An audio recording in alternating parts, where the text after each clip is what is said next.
It's time for the Brouhaha Sports Show. Brouhaha Sports with award-winning sports writer Dale McKee and co-host Marshall Wood. Talking sports with the legends of the game and famous sports personalities. Brouhaha. Now to Marshall and Dale with tonight's guest. Good evening, everybody. Brouhaha time. Marshall Wood, Dale McKee, breaking it down one more time. How you doing, Dale? I'm doing great. How you doing? Well, Dale, I tell you what, I'm doing really good. I believe spring has sprung and the air is full of pollen. So I'm like everybody else. My eyes are burning. I'm sneezing and coughing. So there you go. The water bill will be up this month, won't it? Yeah. Rinsing off the vehicles and rinsing off the porch, and I don't know what other things. But anyway, it should be an enjoyable March. Yeah. March should be something. Of course, March is, not also can be enjoyable, but can be mad. March madness. Like madness? Yeah. Madness, yeah. Baby. Madness. It does get wild when it comes to NCAA basketball during this month, doesn't it? Oh, yeah. It's always fun to watch, especially the early games. Yeah. Well, all the games are pretty good. Yeah. There's teams that you don't even see. One of them I'm going to follow closely, and I hope they get in, is the Miami, Ohio, I believe they're called the Red Hawks. They are 31-0. Wow, that's pretty good, Dale. That's like perfect. Yeah. That's perfect. That's like almost perfect. Yeah. But now they got the tournament. Yeah. The old rubber's fixing to meet the road. Some people are not giving them enough credit, though, Marshall. Yeah. They're not giving them enough credit because they said they play in a Mid-American Conference. All I know is those guys in those Mid-American Conference, they're not one and done like maybe SEC schools. Those guys stay 4 or 5 years at the same school. So, they're pretty good. Yeah. They get to be pretty good at it. Yes, sir. So I'd watch the Miami Red Hawks. Yeah. The Miami Red Hawks. Listen, Red Hawks, that's an interesting mascot. Aren't there some other Red Hawks somewhere? Warhawks. Maybe there's some Warhawks. Could be. In Martin, Tennessee, are they up there at that school in Martin? Are they Warhawks? They're War Eagles. Oh no, you don't know what you're talking about. I think so. Where'd you get to know these shoes? All I know is, hey, if you watch the Tennessee, or you talking about Tennessee Martin? Yeah. If you watch their games, you'd think you're watching Auburn or Wayne County. Really?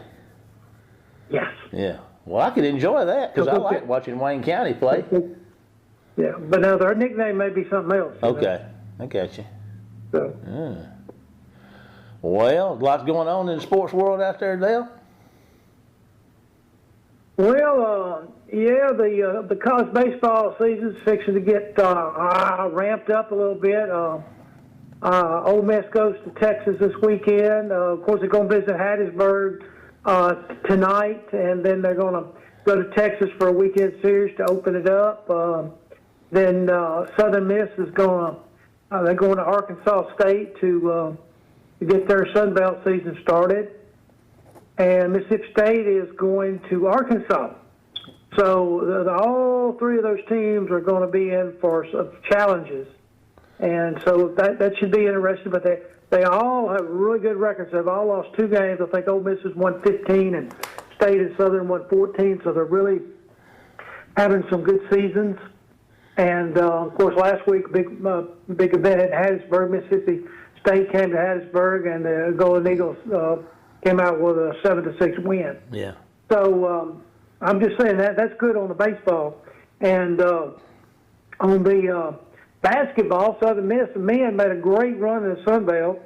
They won 3 games in 3 days, and then they had to play Sunday, and they lost to the conference regular season champs, Troy. Yeah. In their 4th game. That was their 4th game in 4 days, and it was Troy's first game in the tournament because they got a couple byes because they were number 1. Yeah.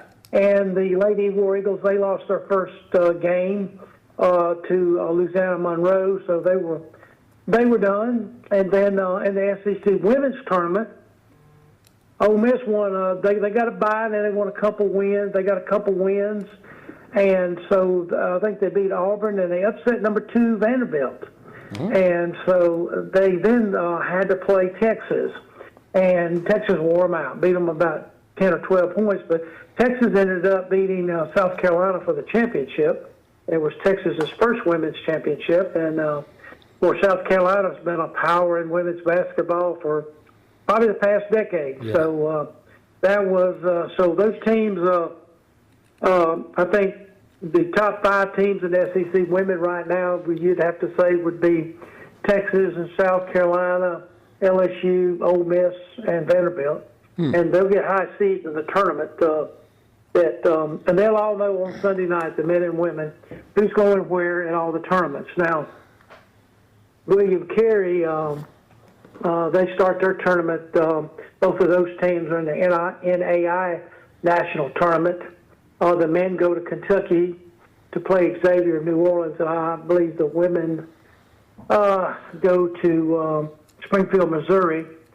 And I believe they're going to play a team called Shawnee State out of Ohio in their first-round matchup. So that's good. So those teams are improving. And I was going to tell you something else, because we've had several Wayne County natives playing at East Central.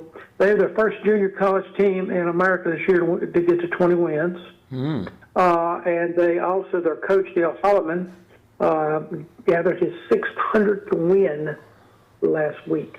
That's awesome. So they're making some headlines there. And I'm trying to think of what else that we need to talk about as far as Mississippi. I'm not sure. Oh, the Mississippi High School basketball tournament ended last week. Our Wayne County boys got to the Final Four. Yeah.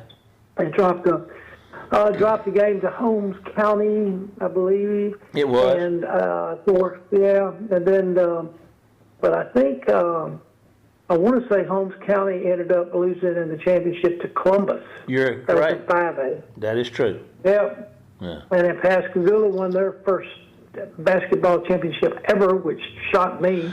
Yeah. They won 6A, and so their boys won it. Laurel girls won the 5A, and after the game, Sherry Cooley, the great coach, used to be an assistant coach at Wayne County, and she was at Northeast when they had their great teams as an assistant coach, and she was a head coach at South Jones. But she's been at Laurel for the past several years, and I believe this is for her second or third state title over there, but she's going to hang it up. Wow. And we need to pray for her because she's going through breast cancer, and it's a tough time for her. Yeah. And she's so you just take the good people to get out of the game, because she's been a great coach. Yeah. And anyway, that's I'm trying to figure out who else might have done well. I'm trying to think of anybody else around here that might have done really well. I know Bay Springs boys went to the championship game and got beat and lost. I'm just trying to get on our air. Of course, 7A, Starkville won the boys and the girls. Yeah, boy, that's unusual. So that's a rarity. Yeah. It's a rarity. Mm-hmm. So anyway, anything you want to ask me? I'll tell you what. Let me think on that a while. Maybe I can come up with a question. Okay. We got another 20 minutes to go. Maybe I can come up with a question by the next 20 minutes. Until then, you can just talk for the next 20 minutes. How about that? No, seriously, folks, it is time to hear from one of our sponsors. So let's do that. Let's take us a break, and Dale and I will be back right after this commercial message with more of the Brouhaha. See you after the break. Phillips Building Supply in Laurel, your hometown building supply store since 1954. We are locally owned and pride ourselves on helping our customers find exactly what they need. From foundations to roofs to doors and windows, Phillips has it. For tools, hardware, lumber, and plywood, visit Phillips Building Supply. Welcome back, everybody. Dale said he's all right with it, so I'm all right with it, and we hope you're all right with it too. So here we go. Welcome back, Dale. You're our guest tonight. You got anything to say to our listeners? Well, first of all, I'm so honored that you even considered me to be one of your guests. Well, I've been fighting it for as hard as I could, but I finally just gave up. Couldn't get Nick Saban or President Trump or anybody like that? You didn't try to call them? Well, it's funny you should mention that because I think you mentioned those two guys in the same sentence, Saban and Trump. And Saban's been making his way up there. I thought you knew him. You're not good friends with him? Well, yeah, but I didn't know they were friends and were off testifying, and talking to Congress or whatever they're doing up there, talking about this NIL deal. I think Nick was up there talking to, I guess, was it Congress or just a call meeting in Washington to talk about the problems with college sports these days? Well, he called. He got a committee up of 50 people. He being you heard who? Committees, right? Yeah, whose committee? Who got it up? The President of the United States. All right. He got this committee up. He's got it. It's called Saving College Sports. Oh. And he had a roundtable discussion last Friday, and they were talking about how they could save it. And he had President Trump. It was his hand-selected committee. He got Randy Levine, who's president of the New York Yankees. He got all the commissioners of all the major conferences. He got former players from the small colleges, big colleges. He got, and of course, I think a couple of the key ones were like Nick Saban and Urban Meyer, the coaches that used to be at Ohio State and Alabama. Yeah. And, he just wanted to see what they had to say. What were their thoughts on it? So out of the meeting, the president said, I'm gonna do an executive order. And based on what's been said in this room, now a lot of it people don't understand is college football and basketball pays for every other sport just about. Now, they may not in Mississippi pay for, like, baseball, but a lot of colleges do, especially up north. Right. Ohio State probably funds the Ohio State baseball team or Michigan or something like that. But you got these Olympic sports involved, too. If they're having to raise all this money to play the players, these sports are going to be either gone, and then the Olympics, that's the people that they pick for their Olympic team, whether it's gymnastics or ever what it is. And so they think there's an issue, especially the president does, and he's trying to fix it. Now, President Trump said, I think we ought to go back to the scholarship thing. And it was brought out in one of the articles I read that last year, college sports all over the United States spent $4.1 billion on scholarships, just for the scholarships alone. That's not talking about your NIL money. So, there is a major issue, and one of the major issues is, will a mid-level team like a Southern Miss, a Troy, a South Alabama, will they be able to, compete? I was at a SEC Media Days in 1990 when Arkansas and South Carolina joined the conference in Birmingham. Roy Kramer was the commissioner of the SEC. He's former athletic director at Vanderbilt. He made a statement that at that time, if you drift back to 1990, Ole Miss and Mississippi State were just going through the motions as far as sports, except for maybe baseball. Yeah. They're probably, hoping to get a winning season, 6-5. Basketball was strong at Mississippi State and probably average at Ole Miss, something like this. But Kramer said one day that we're probably going to have a super conference of 64 teams. And a bunch of us sports writers from Mississippi, we started talking. I wonder if Ole Miss State's going to be in that. now today, if you said that, Ole Miss State would probably be in it. But back then, we weren't so sure because we were just breaking even. Yeah. Every now and then you'd have a good record in something. So, times have changed, but I just remember that 64-team super conference, and he said they won't be playing anybody else but teams within that 64 teams. So how is a team like, say, a Tennessee Martin going to Auburn, and they get $1 million to go there? Well, that's going to be cut out. So how's that going to hurt Tennessee Martin? Well, Southern Miss, same thing. Yeah. How about a Jackson State or Alcorn playing Southern Miss in football? Yeah. I don't know how much Southern Miss pays them. It's probably not $1 million, but that $300,000 or $400,000, whatever what they pay, comes in handy at Jackson State and Alcorn, I'm sure. Yeah. Yeah. So there's a lot of there's a lot of things involved in this that people don't understand. If you want to keep college sports, I think that you're going to have to do something. You're going to have to control this NIL issue.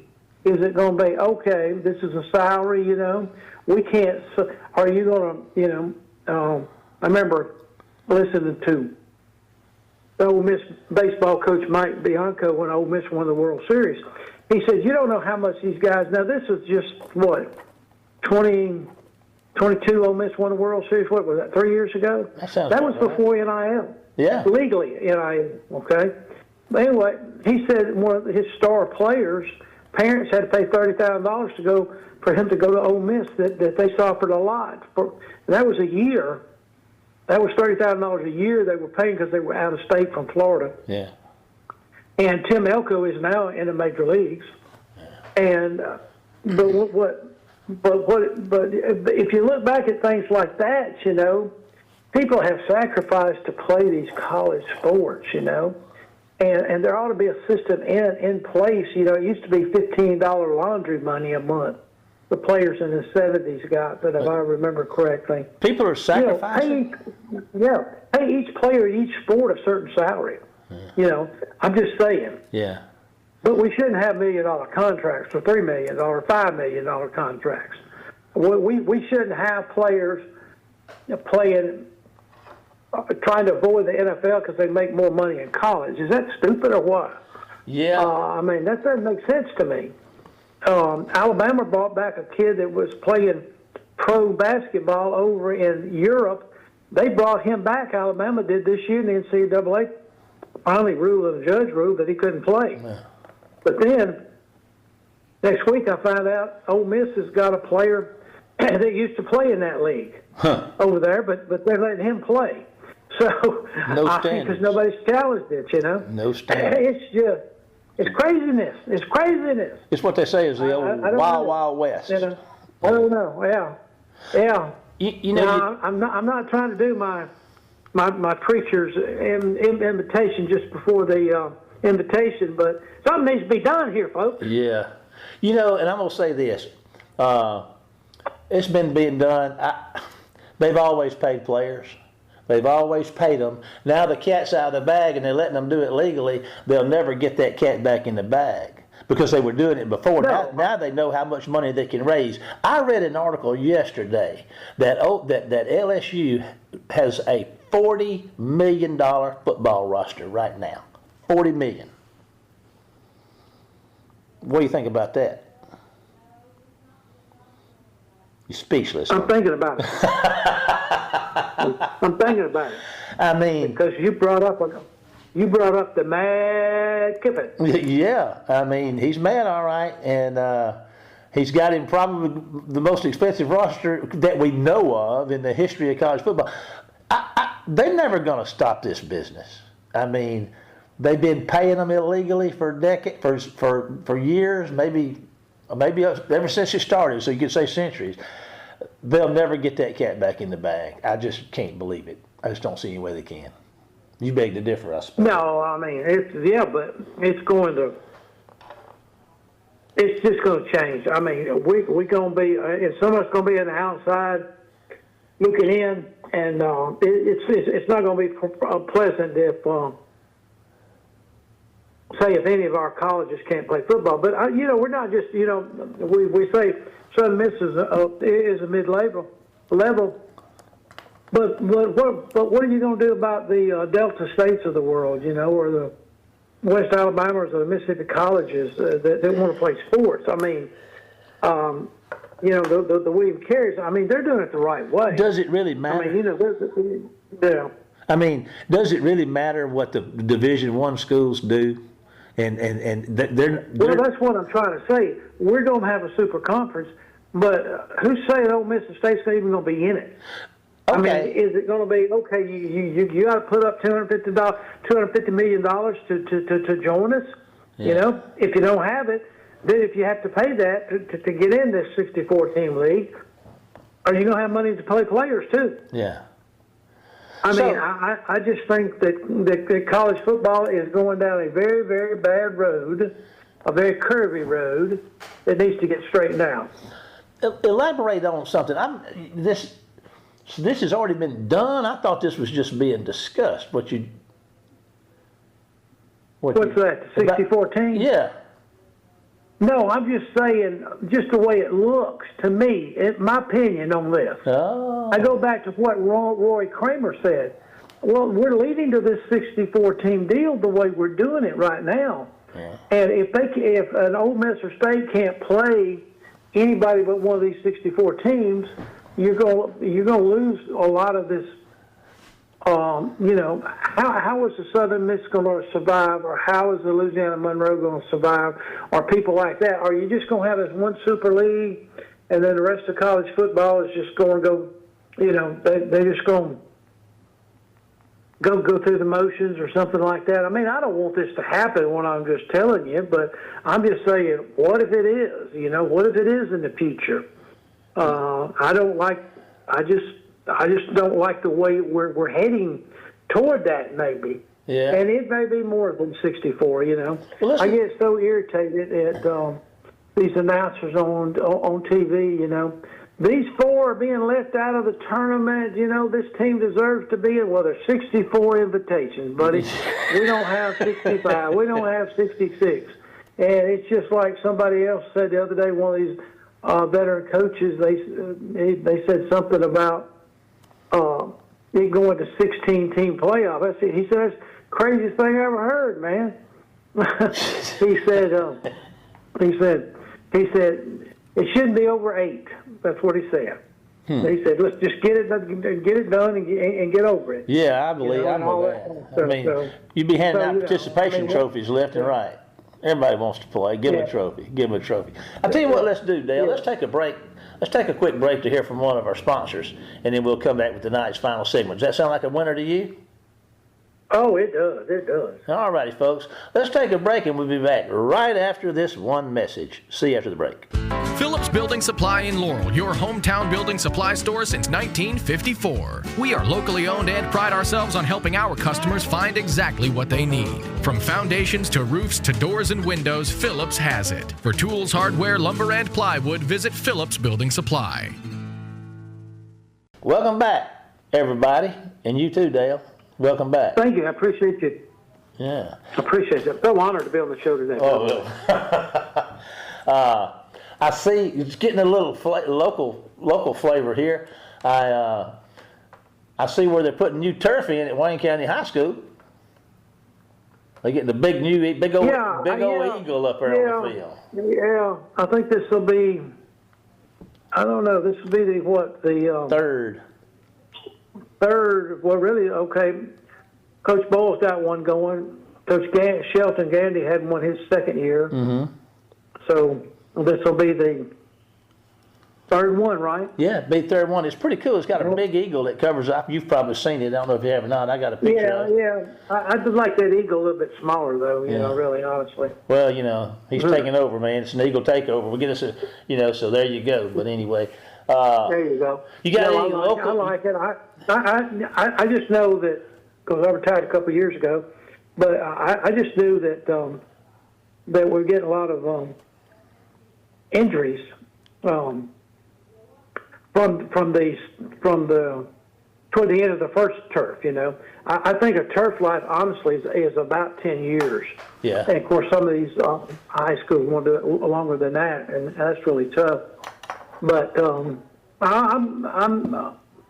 glad to get in turf. I saw where all the Jones County teams are getting turf except for Laurel right now. Well, they're not in the same school wait, district. Yeah. What's that? They're not in the same school district as those other schools are. I was told, and you know more of this about me, but see, Laurel is a municipal school. The other schools, Northeast Jones, South Jones, and West Jones, are all county schools. They're in a different school district. And I was told that whenever one of those three, North, South, or West, gets something, they all got to get it. But now, that sounds true because they're all fixing to get turf. Yeah.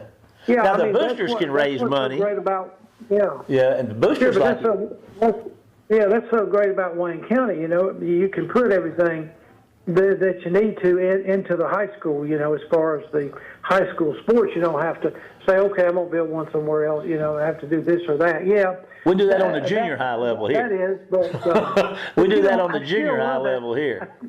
Yeah, but I still love the Friday night smell of the green grass. You know, I really do. Yeah. You must not have hauled much hay. You must not have hauled much hay when you was coming up. I did a little bit, not probably as much as, you know, a big farmer like you. Man. You know, but, you know, I had to, you know, build the fence post, you know, help do that. Barbed wire fence post. Man. Did you ever do that? Okay. Just a little bit. that's I had to slop the hog and the pigs, and that was a challenge some days. You old hog slopper. Probably could have set a record in the no good son of a gun. A hog slopping scissor bill right there, buddy. You've heard it right here firsthand. Yeah, I learned to jump that fence quick. I promise you that.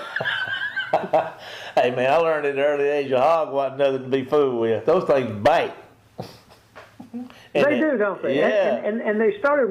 You know, you're trying to feed them, and they're coming at you. You know, and you're saying, what's the deal here? Yeah. You know, but no, it was great growing up on a you know, helping out with going out there and getting eggs out from under the old chicken. in the chicken house. And, those eggs coming out from under chickens, Dale. By the way. I mean, the easiest was the hay. I'd go out in the pickup truck, and all the cows would start, okay, here he comes, you know. I mean, they were ready for you. They welcomed you. They loved you, didn't family. they? Yeah. They did. Well, Dale, you're easy to love, brother. You're easy to love. But it's I hate to break the news to you. I know we've had a good time. I have. You may not have. Our listeners may. I'm sure they've had a good time. But our good time is out of time. We're about to run the course for tonight's show, Dale. What do you think about that? You're silent. You're speechless. You're speechless. I'm speechless. Okay. I'm speechless. I'm so honored to be on the show. I can't help it. Well, listen, folks, we thank y'all for being with us again this week on the Brouhaha. We want to remind you that you can follow us and listen to our shows that we've got cataloged for you on our YouTube channel at the Brouhaha. And we do post along the way during the week. We found some interesting sports stories and stuff that we'll post on our Facebook page, which is at the Brouhaha, of course. But as for now, it's time to say goodbye, Dale. Goodbye, Dale. Goodbye, Dale, and goodbye, everybody. We'll see you next week for more of the Brouhaha. But remember, you can follow us during the week. I think I may have already told you this, but I'm going to tell you again. On our Facebook channel, a Facebook page, the Brouhaha, YouTube channel, the Brouhaha. But goodbye, everybody. We'll see you next week for more of the Brouhaha. Get us out of here, Jamie. You've been listening to the Brouhaha with Del McKee and Marshall Wood. Heard Tuesday evening, 6 p.m. on WABO. For more of the Brouhaha, follow us during the week on Facebook and WABO.